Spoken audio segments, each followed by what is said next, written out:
안녕하십니까, 정희태입니다. 신당 춘추 전국시대입니다. 완전히 정치적 대혼란의 시대가 왔습니다. 그러니까 대한민국이 지금 엄청난 이 혼돈 속에 빠져 있음을 보여주고 있는 거죠. 대통령이나 영부인이 정신 못 차리고 있고, 그리고 야당 제1대표가 지금 계속 재판 리스크, 사법 리스크 속에 헤매이고 있고, 그 속에서 방탄을 일삼고 있죠. 이런 정황에서 이준석, 송영길, 조국, 금태섭, 양양자, 이낙연, 용해인, 류호정, 장기표 뭐 해가지고 완전히 이거 신당 춘추 전국시대를 방불케 하고 있는 정황이고, 뿐만 아니라 지금 이 비례대표에 대해서 병립형으로 할 거냐, 그냥 자기들이 국회의원 많이 가진 자들이 비례대표도 많이 가질 것이냐, 아니면은 나눠먹기 식으로 준연동형 쪽으로 할 것이냐, 이런 논란을 하고 있고, 이재명 같은 경우에는 분명히 이런 위성정당이라든지 또는 이 병립형 비례대표자가 아닌 소수 정당들의 다양한 목소리가 나오는 정당을 위하는 것처럼 얘기하더니 지금 손바닥 뒤집기 준비하고 있는 듯 하죠.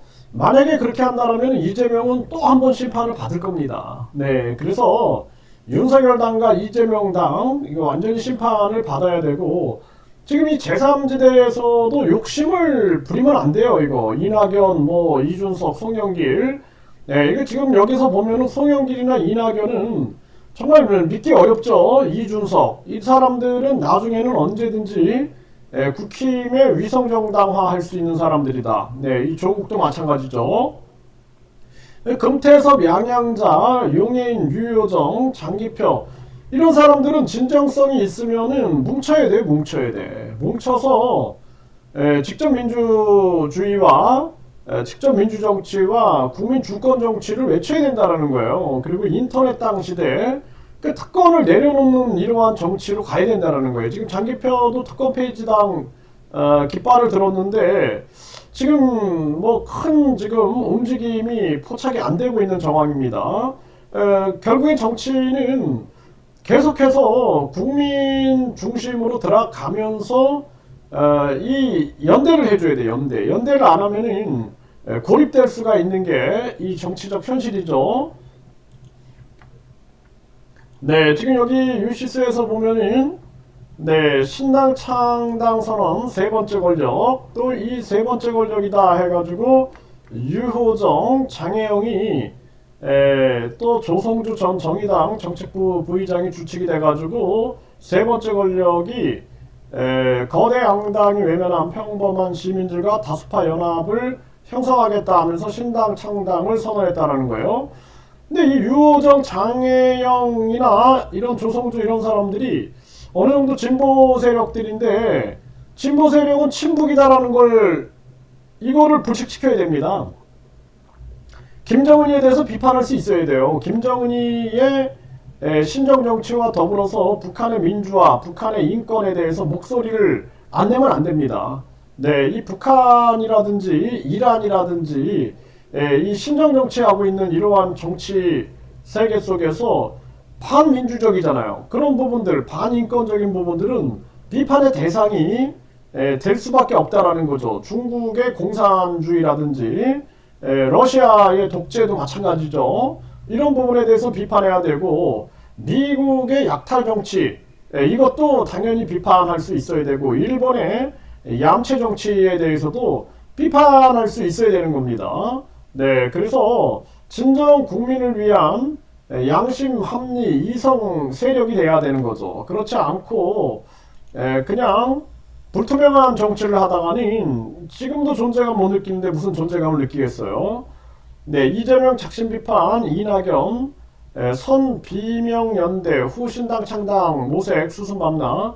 지금 이낙연 같은 경우에도 민주당을 다시 집어삼키고 싶겠죠. 이준석하고 비슷한 입장에 놓여 있는 것 같아요. 그래가지고 일단은 계속 흔들게 하면서 이재명 대표 체제를 뒤집어 엎으려고 하는데, 안 되면은 이제 신당 창당에 나설 그러한 움직임을 보이고 있는 거고, 그러다 보니 준연동형 비례대표제를 유지해가지고 많은 또 비례대표 세력들을 확보하려고 하는 그러한 움직임이 있는 거죠.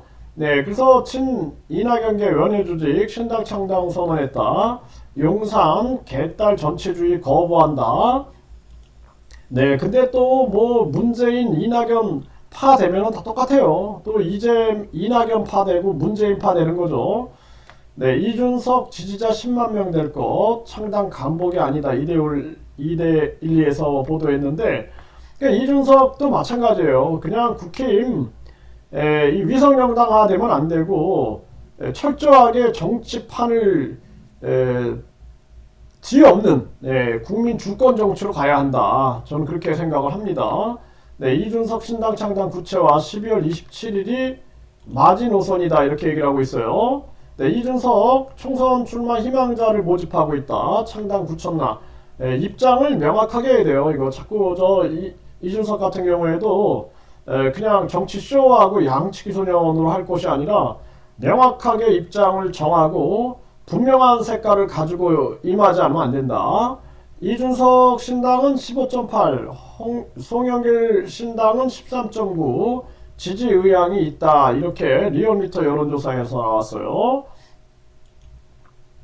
네, 지금 리얼미터 여론조사에서 보게 되면은 민주당에 만족한다 32.6, 불만족한다 65.1, 국힘에 만족한다 30.2, 불만족한다 64.0. 네, 이렇게 나오는 정황. 국민들은 지금 답 없는 거죠. 지금 거대 양당에. 그러니까 제3지대에 기대를 하고 있는데 제3지대도 그냥 붕당 정치하듯이 욕심부리면은 국민들을 외면해버리죠. 네, 이준석 신당, 조국 신당의 골머리 앓는 여야. 네, 여야가 결국에는 지금 뭐 찢어지고 있는 거죠. 찢어지고 있는 거. 네, 그리고 지금 장기표 같은 경우에는 특검 폐지당을 외치고 있어요. 그래서 이 특검 폐지당을 외치고 있는데 국민들이 좀 알아주게끔 보도도 많이 나오고 해야 되는데 지금 그러지 못하고 있죠. 네, 결국에는 장기표 쪽의 전략팀들이 연대를 해야 돼요. 연대를 하고 이 특권 폐지라는 목소리를 크게 높이고 지금 국민 소환제 그리고 정당 이런 보조금 폐지, 선거 보조금 폐지 등등 이런 것들을 제대로 외치고 나가야 된다. 이렇게 말씀을 드리고 용해인도 제3지대 개혁 연합신당을 제안한다. 이렇게 나오고 있어요.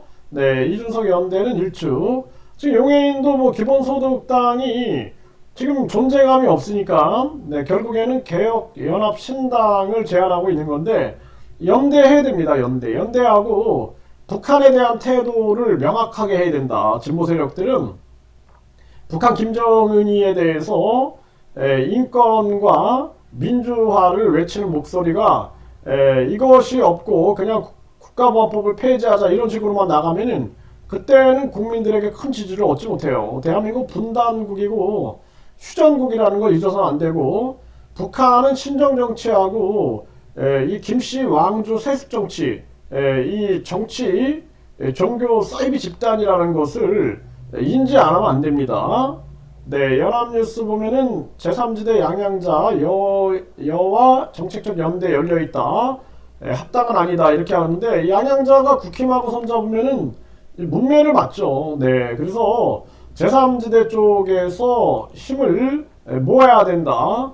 네, 양양자 금태섭 정태근 손을 맞잡았다 그러는데 이제 결단을 하고 제3지대에서 많은 사람들이 국민 주권 정치와 특권 폐지를 외쳐야 된다. 저는 그렇게 보고 있습니다.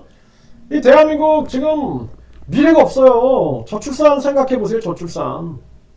저출산 생각하면은 대한민국 미래가 없는 정황이고 이 고령화 마찬가지죠. 자살률, 서민경제 붕괴.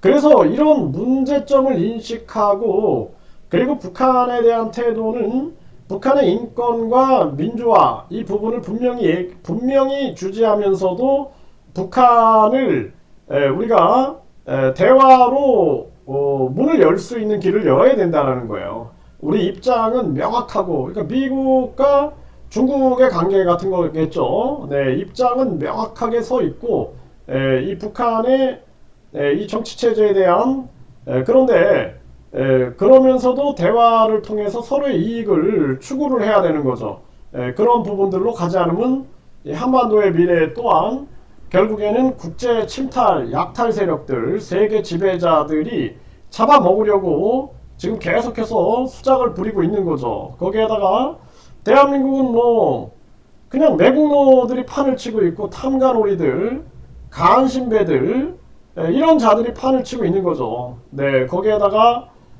또 사대주의자들, 사대주의하는 자들, 이런 자들, 그리고 아주 탐욕, 아주 권력에 대한 탐욕 있는 자들이 국민을 외면한 채 국민을 고통 속으로 밀어넣고 있는 거죠. 이러한 부분들을 완전히 개선할 수 있는 정치적 움직임이 반드시 있어야 되고, 이거는 국민들의 지지 없이는 불가능하다. 국민들이 깨어나야 합니다.